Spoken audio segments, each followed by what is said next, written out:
بسم اللہ الرحمن الرحیم۔ حضرات گرامی،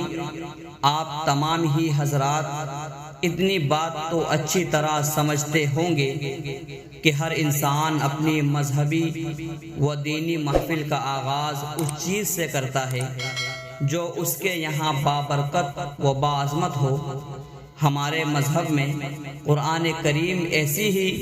پرعظمت اور شان و شوکت والی کتاب ہے۔ جی ہاں، قرآن کریم وہ نورانی کتاب ہے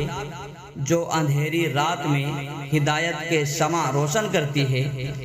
جس نے وحشی قوموں کو مہذب بنایا، جس کی فصاحت و بلاغت پر بڑے بڑے ادبا و فصحا ششدر و حیران رہ گئے، جس کو سن کر پتھر دل موم اور پتھریلی آنکھیں اشک بار ہو گئی، جس کے اعجاز نے سخندانوں کے تخیلات کو جھنجھوڑ کر رکھ دیا۔ قرآن کے اندر وہ مقناطیس ہے جو دلوں کو کھینچتا ہے، وہ راگ ہے جو اندر کی تاریکیوں کو منور کر دیتا ہے، وہ نغمہ ہے جو روحوں کو سرشار کر دیتا ہے، وہ جادو ہے جو دل و دماغ کی کایا پلٹ دیتا ہے،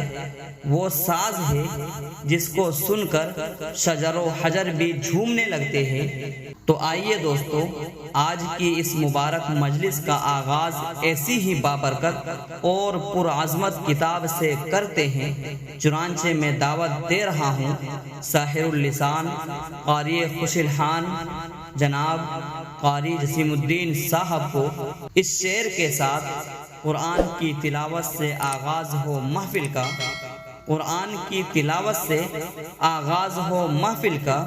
اس نور سے پا جائے ہم راستہ منزل کا۔